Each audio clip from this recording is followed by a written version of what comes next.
মজাদার একটা fruit কাস্টার্ডের recipe share করছি, আশা করছি আপনাদের কাছে ভালো লাগবে।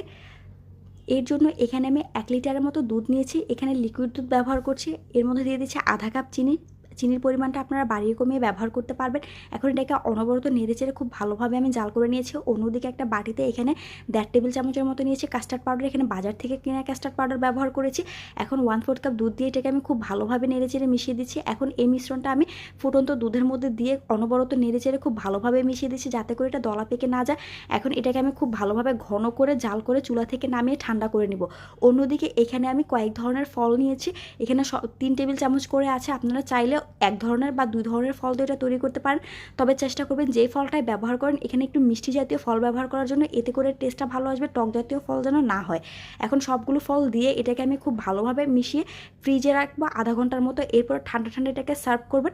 আশা করছি আপনাদের কাছে ভালো লেগেছে। Thanks for the watching, bye bye.